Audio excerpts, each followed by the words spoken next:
Cyborg, concentrate fire on Luthor. Calling all superheroes. Nearly 3 years after its launch on PC and PlayStation 3, DC Universe Online is flying higher than ever.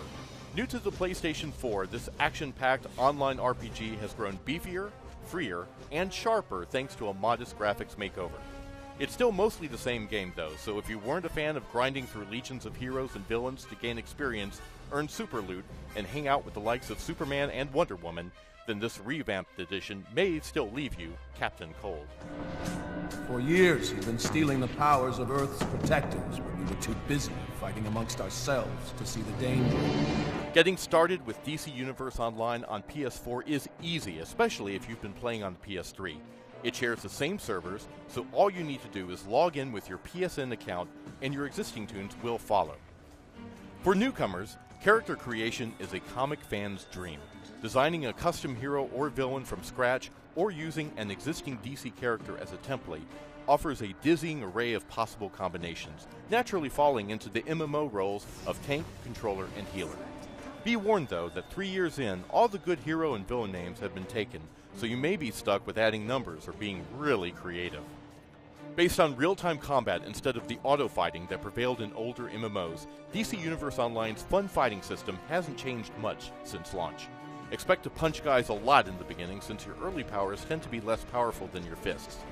Character animations are stilted, and the lack of variety in henchmen, cops, and goons is disappointing. The controls are practically identical to those on PS3, and it's fairly easy to implement multiple powers using a combination of the shoulder bumpers and main buttons. As you level up, things get cooler as you add skills and powers from the expansive skill tree. Unfortunately, the progression trees can be too limited, and sometimes ask that you choose powers you don't want or don't make sense for your character's backstory in order to get the one that you actually want. Many of the story quests are personally assigned by DC's iconic characters like Batman and Joker, which really makes you feel like an important part of this comic book world and not just another guy in a cape. Open world quests tend to be pretty grindy and monotonous, usually ordering you to collect or defeat a particular number of items or enemies. Much more interesting are instance dungeon encounters that climax each story arc, in which you fight alongside superpowered elite like the Flash, or take down major villains like Poison Ivy. Finishing all the main storyline content should cap out your character at level 30. If you're mainly a solo player, there's not much for you to do after that except to replay missions or restart a new character.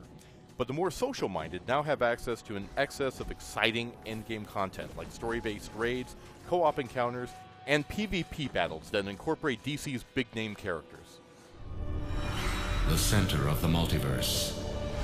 It will belong to Brainiac. DC Universe Online has grown in complexity thanks to a steady stream of updates and purchasable DLC packs. The new crafting system makes converting collected items into useful gear dead simple.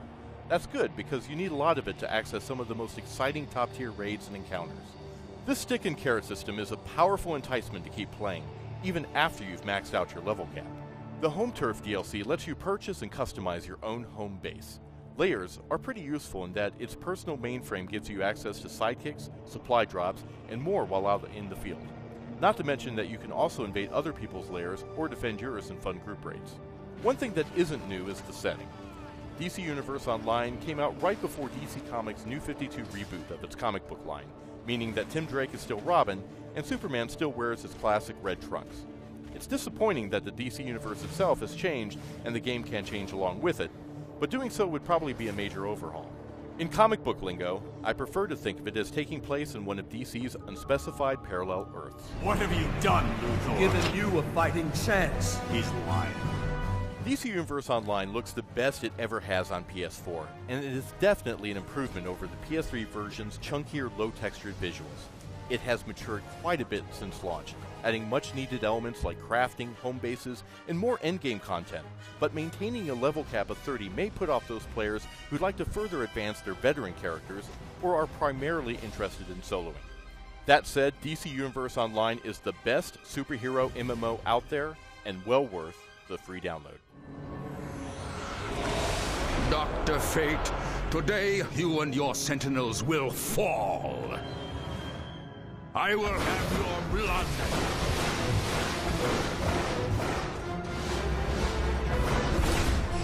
Anzion, Anubi,